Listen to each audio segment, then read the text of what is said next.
What happens when one of Hollywood's most respected actors completely loses it on live television, turning a friendly conversation into an all-out war of words that nobody saw coming? In just 32 seconds, everything fell apart. Subscribe now for daily videos exposing Hollywood's darkest scandals. Last night on Tamron Hall's show, what started as a celebration of Denzel Washington's incredible career turned into one of the most shocking moments in daytime television history. The studio audience had no idea they were about to witness something that would have everyone talking. Tamron Hall welcomed Denzel onto her stage with her usual warmth and energy. The crowd went absolutely wild, jumping to their feet, clapping and cheering for the legendary actor. Denzel walked out with that famous smile of his, waving to the audience, looking sharp in a dark suit. He sat down across from Tamron, and everything seemed perfectly normal. The cameras were rolling, the audience was excited, and nobody could have predicted what was about to happen. "Denzel, it's such an honor to have you here," Tamron said, beaming at her guest. "Your new film has everyone buzzing. Tell us what drew you to this particular role." Denzel leaned back in his chair, looking relaxed. "Well, Tamron, I'm always looking for characters that challenge me, that make me dig deep. This role was one of those." The conversation flowed easily at first. They talked about his preparation for the film, his method of getting into character, and some funny stories from the set. The audience laughed at all the right moments. Tamron was doing what she does best, making her guest feel comfortable while keeping things entertaining. But then something shifted. It started so subtly that most people in the audience probably didn't even notice at first. Tamron glanced down at her notes, and when she looked back up, there was something different in her expression, something more serious. She pulled out a card with her next question written on it, and the easy, flowing energy of the conversation was about to take a sharp turn. "Now, Denzel, I want to ask you about something you said in an interview a few weeks ago," Tamron began, her voice still friendly but with a more professional edge now. "You made some comments about the current state of Hollywood and how films are made today. Specifically, you said that many of today's young filmmakers lack the discipline and dedication that your generation had. Some people felt your words were a bit harsh toward younger filmmakers. Can you clarify what you meant by that?" The smile on Denzel's face didn't quite reach his eyes anymore. His posture changed slightly, becoming a little more rigid. "I think my words were pretty clear, Tamron. I said what I said." It was a simple response, but the way he said it, the tone he used, it was like a wall going up. The audience could feel it. Some people shifted uncomfortably in their seats. "Right. But some directors and actors, particularly younger ones who are just starting their careers in this industry, felt like you were dismissing their work entirely." Tamron pressed gently, her professional journalist instincts kicking in. "They're saying that the industry has evolved, that storytelling methods have changed, and that maybe your perspective comes from a different era of filmmaking." Denzel sat up straighter in his chair.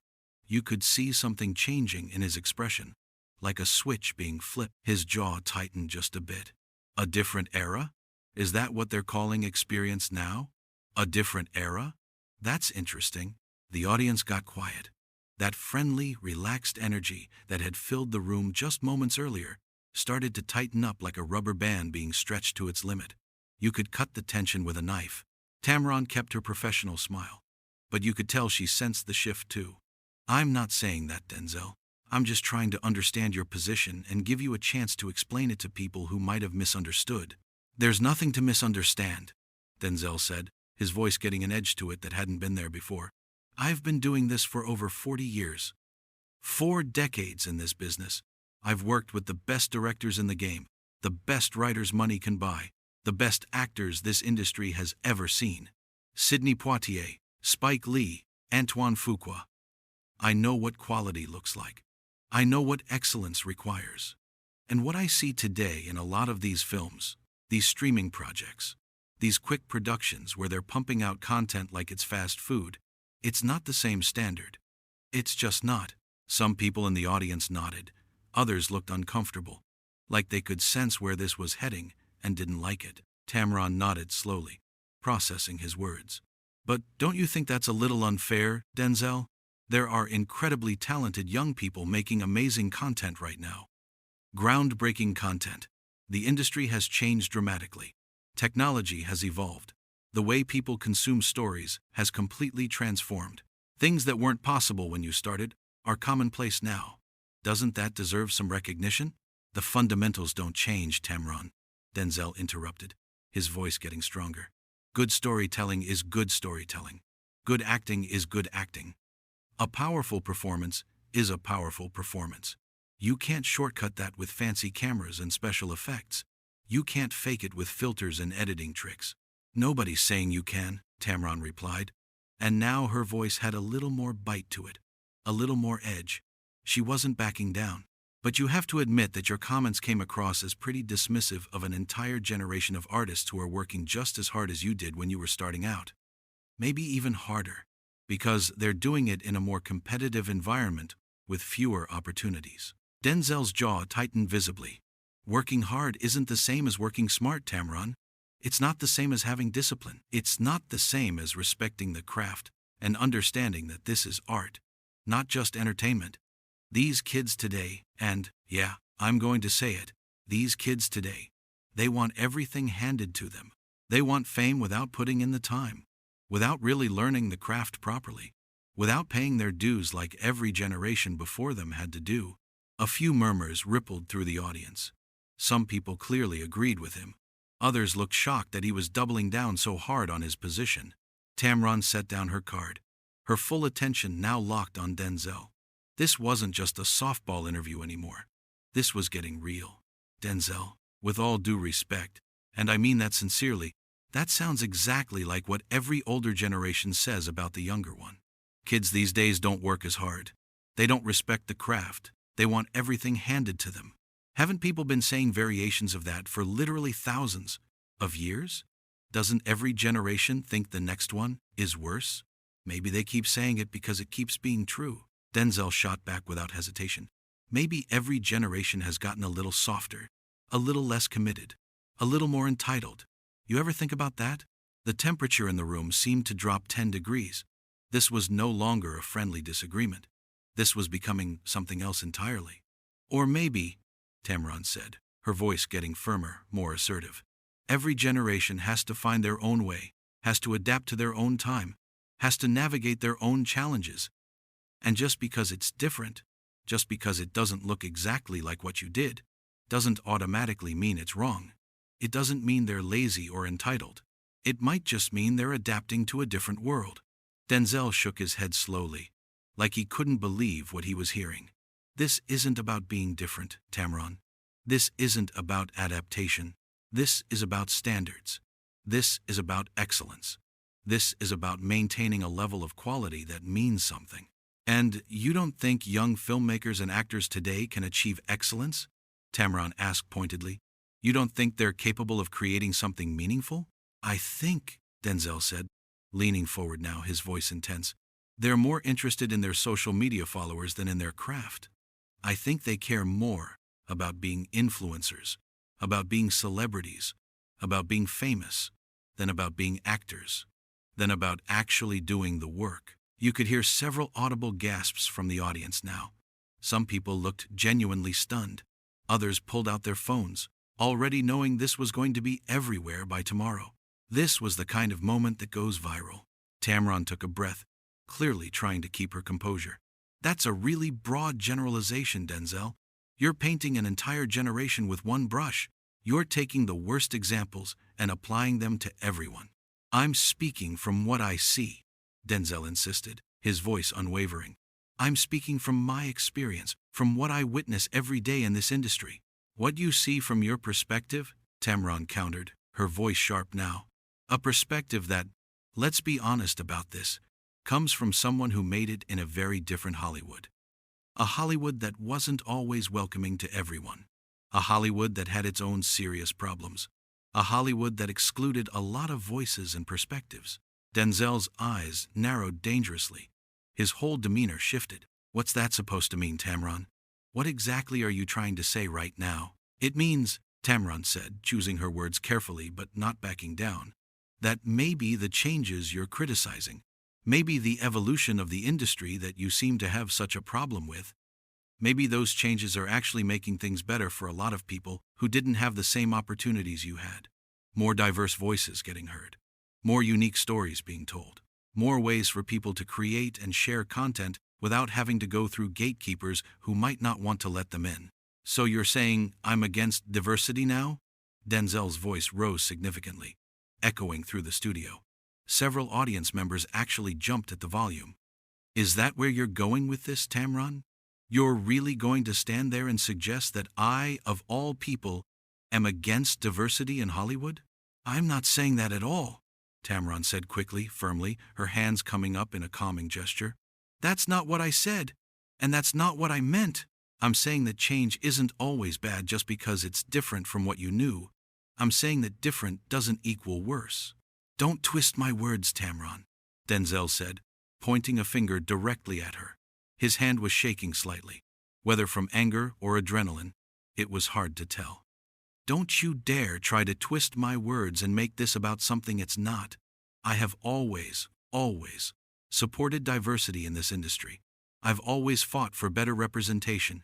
I've always stood up for what's right. Don't you dare stand there and suggest otherwise. Don't you dare. The energy in the studio was crackling now. This had gone from an interview to a full-blown confrontation. The producers in the control room were probably losing their minds. The camera operators kept filming, but you could see the uncertainty on their faces. Should they keep going? Should someone step in? I'm not suggesting anything, Tamron replied, her voice staying steady even as Denzel's got louder and more heated. I'm trying to have an honest conversation about why your comments upset so many people. Why young actors and directors felt hurt by what you said. That's all I'm trying to do here. I don't give a damn if my comments upset people, Denzel said, and you could hear the anger rolling off every word. The truth isn't always comfortable. The truth doesn't always make people feel good. Maybe people need to be upset sometimes. Maybe they need to hear that they're not as great as they think they are. Maybe they need a wake-up call. The tension in the studio was so thick you could practically see it. Everyone was on edge. The audience members were gripping their armrests. The crew was frozen in place. Nobody wanted to miss a single second of what was happening, but nobody was comfortable with it either. Tamron leaned forward in her chair, her eyes locked on Denzel's. Denzel, I think there's a difference between honest criticism and just being harsh for the sake of it. There's a difference between offering constructive feedback and tearing people down, and what you've been doing sounds a lot more like the latter.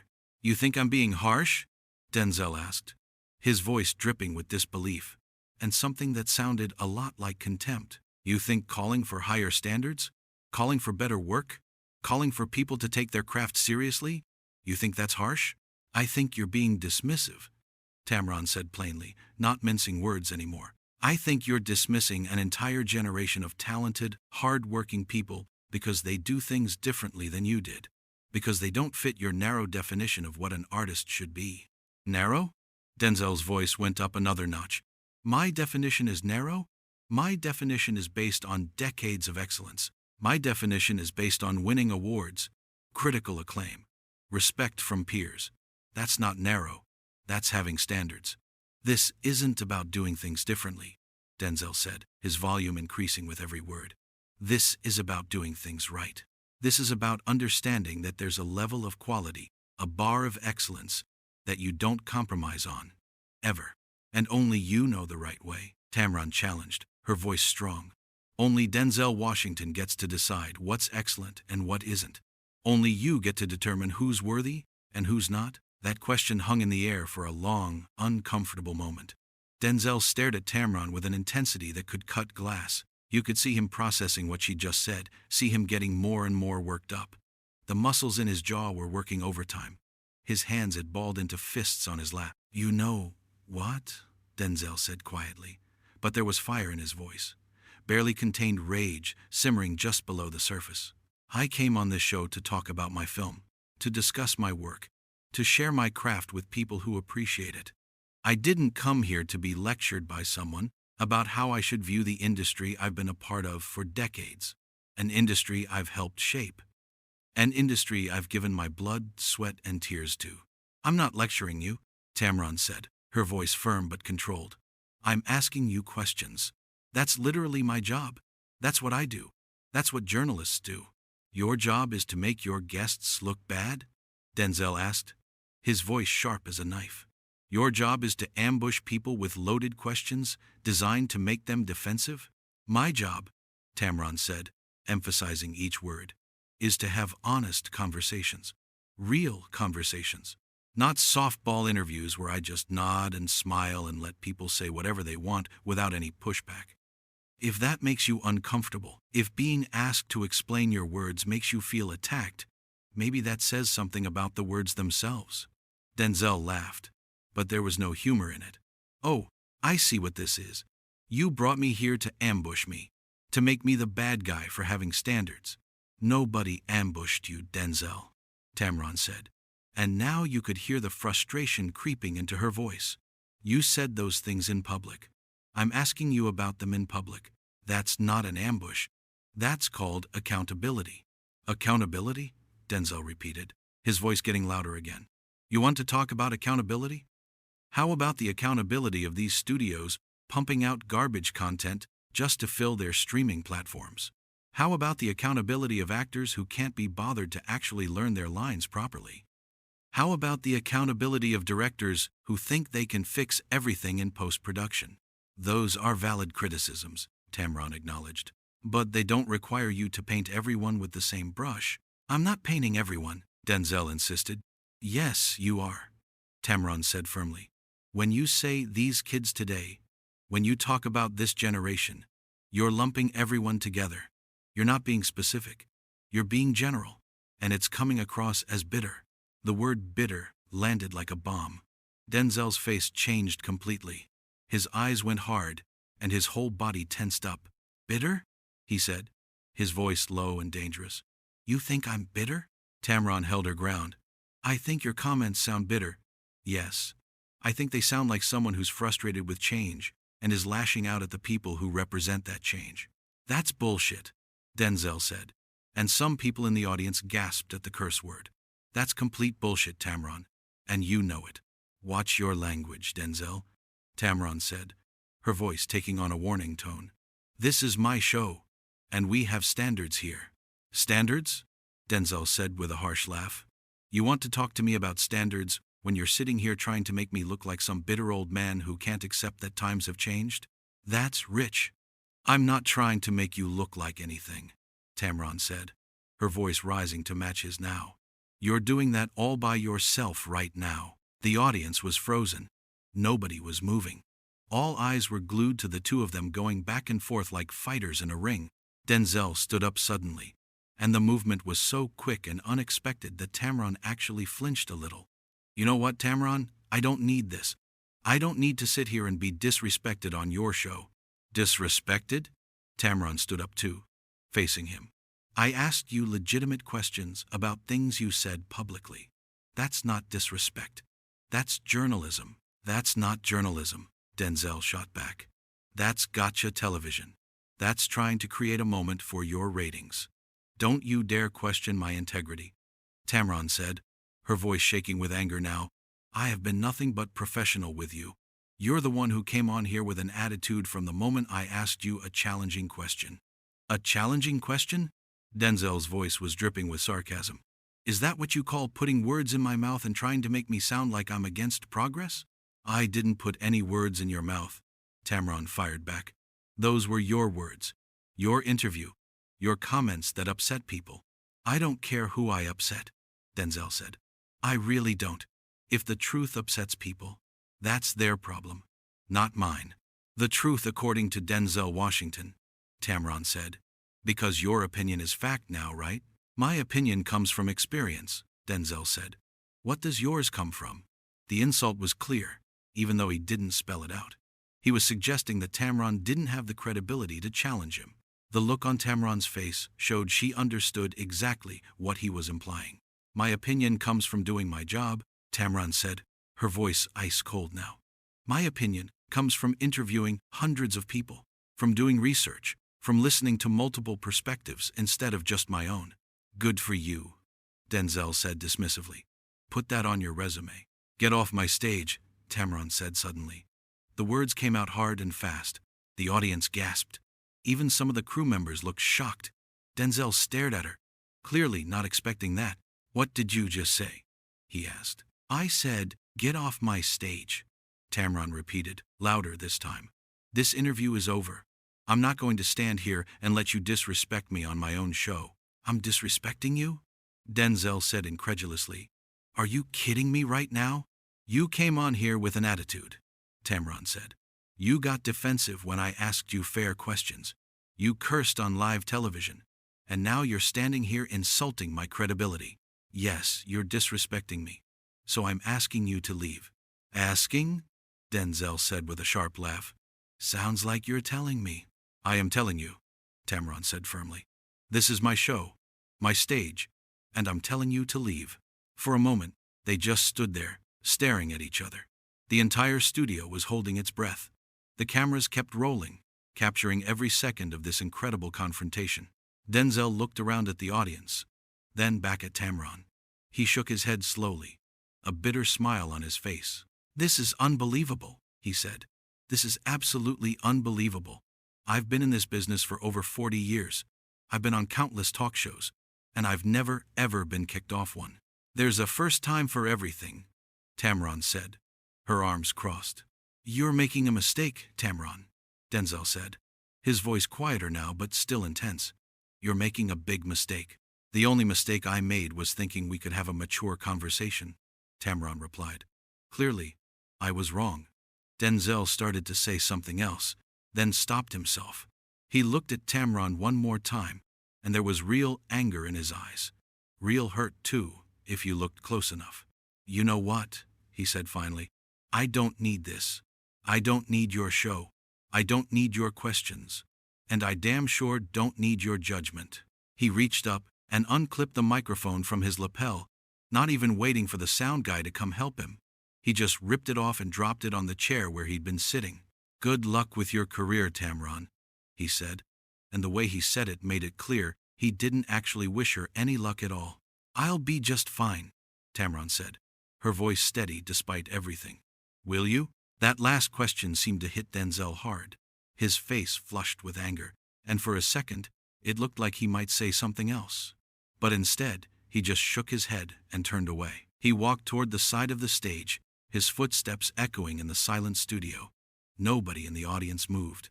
Nobody said a word. They all just watched as one of the biggest movie stars in the world walked off the set in the middle of a live broadcast.